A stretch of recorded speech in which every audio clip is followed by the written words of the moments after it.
Okay, ich bin jetzt hier mit Michael Dudikoff und hi Michael, or shall I call you Mr. Dudikoff? Call me anything you want. Okay, great. So your first part was in Dallas. How did that happen? How did you get the part? In Dallas, well, I read for it, as we all do when we're reading for TV. You always have to read and see along with a million other people, and I read for the part, and they liked me, and I got it, and I was like happy because that was at the beginning of my career, and then that actually started my career. After that, I started working, so that was actually a very exciting time in my life because I had done Happy Days prior to that, and then I played Joni's boyfriend, and then I got Dallas, Lucy's boyfriend. And I was thinking, God, what am I going to do? Play boyfriends all, every show? But it did it launched my career, so it was all good. Okay, fine. So I heard you do house designs, like special house designs. Do you want to talk about that? Yeah, well, I love building homes. I love buying old homes, fixing them up, and selling them.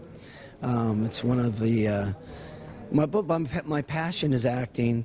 My fun when I'm not acting, which is very rare. I was working for 24 years straight. When I did have some time off, I would tear down homes, fix them up, sell them, and I made great money. I had fun, but I enjoyed just designing. Building the pool, making sure the outside comes inside the home, lots of windows. Expansive ceiling, just very open. Okay. So sounds great. Yeah. So you had a short part in Tron, and you worked with Jeff Bridges. What did that feel like, acting in that movie? Well, that was very that was at the very beginning of my career, before Dallas, before Happy Days, before anything, and that was. I was very naive. I didn't know what I was doing. They want me to do what? They put me in an outfit, and I didn't understand anything that was going on. I was pretty much lost, but I enjoyed being around everybody. When you're in this business, everyone's really, they try to make you feel comfortable. They try to help you as much as they can. But, when it's your first project, you don't really know what you're. Is this right? Should I be doing this? Because this is uncomfortable, I was very uncomfortable, very shy, and so I didn't know really, maybe I shouldn't be doing this. But I did it, and I enjoyed it, and hey, here I am. It's great that you did it. Yes. So you also acted in Bachelor Party with Tom Hanks. He wasn't known at that time. What was that like? Oh, gosh. Well, Tom Hanks, what a great guy. I mean, talented. They got him off, I think he was doing Splash at the time, and with Daryl Hannah, and the director said, hey, I've got this great guy, because there was two other leads before Tawny Kitaen and Tom Hanks, and so they decided to fire the two first leads and bring in the next two, which was Tawny Kitaen and Tom Hanks, and in doing so, we all just had a blast. Tom was always funny. He was always cracking jokes, always wearing wigs, come in a girl's dress. I mean, maybe bosom buddies, I don't know. That's another show he did, and he always dressed up like a girl. I don't know. He was just having a fun time, and he was cracking us all up. So, yeah, that was a blast. I enjoyed it. At the time, nobody knows this, but I was engaged to Tawny Kitaen, and I actually broke it off. And so when I was doing Bachelor Party, it was like, Tawny who? And she comes walking in. And oh my God, I'm doing this movie with the girl I just broke up with. And but nobody knew. Nobody knew. Everybody was joking, man, Tawny, because she's beautiful. I know that. I know that. But yeah, it was a good, fun show. Yeah. So you and Tony also came along, your ex-girlfriend? Oh no, I had broken that off, and then she got the part. Yeah, but you talked on set, or? Oh yeah, I acted like nothing, because you don't want to bring any of that to the new movie, So I just kind of came over here and. Yeah, you have to separate things, Yes. work from social life. That's right. You can't mix pleasure. If that was even pleasure, I don't know. I think there was the demons coming out at that time. I was like, oh my God, what did I do wrong? What is she doing here? No. So you played an American ninja. It's auf Deutsch ist das American Fighter, and you played Joe Armstrong. Has Joe Armstrong a special meaning to you? Joe Armstrong have a special meaning. The only special thing about Joe it was a fun character to play. It was a very successful movie. The flag was behind me, the American flag, which was really great. I mean, my father he fought in the Army, and he thought that was amazing that his son had the American flag behind him. That was another movie that I had a lot of fun too, because it was something that I was doing that it was 115 degrees. I had malaria. I was in a black outfit. I was sweating profusely, and I was very sick. The whole movie I did that whole movie, and I had malaria, and nobody knew it. I didn't even know it until 3/4 of the way into the movie. I had to go to the doctor, and they said, you have a malaria. So I was very sick. But you were strong to do it still. Wow, the show must go on. Yeah, that's professional. So you also played in a TV show Cobra with James Tolkien. He's actually here right now. Yes. And could you tell us something about that?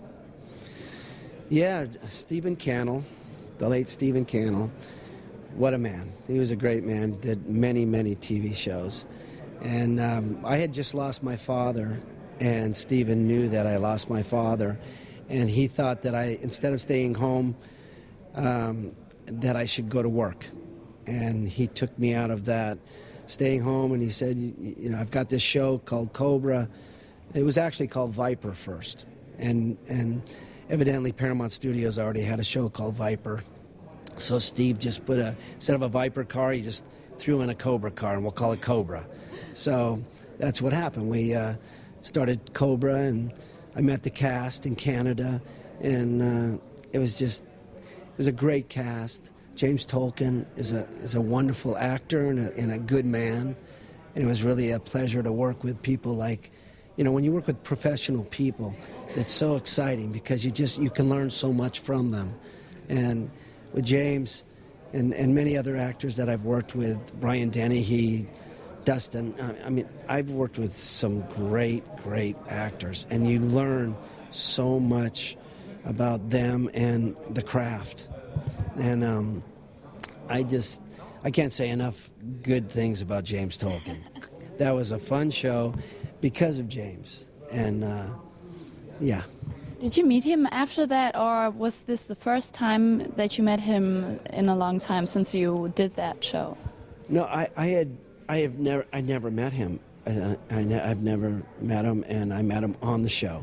No, I mean before you met him here again, did you have contact with him? Oh no! That's why I was so excited when I saw that he was on this card, this venue. I said, "Oh my God, James Tolkien's here! I've got to see him. You've got to bring me where James is. I have to give him a big old hug, And that's what I did. I saw him, and I snuck up behind him and just gave him a big old bear hug, He's such a great guy. He's a lot of fun. He's a great actor, and he's just a good man, I had the pleasure of working with Donald Pleasance, and he was the same sort of guy.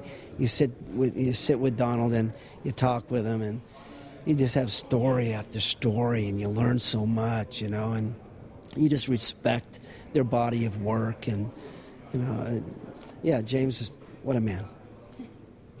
So you also work with Tony Curtis and Hart. You're already on stage. Tell us something about Tony Curtis. Wow. No, there's another movie. I mean, this actor, he's done so much. I mean, we all know what he's done. We've all seen his movies. Tony was a great guy. He was always, he was older when I worked with him, but he had this spunk, this energy, this young energy. And his girlfriend was like at least 3 more feet taller than he was. He was just a little guy, and she was way up there. And it was such a weird match. And Tony would come, Dudikoff, and look at, and he just had a great energy about him.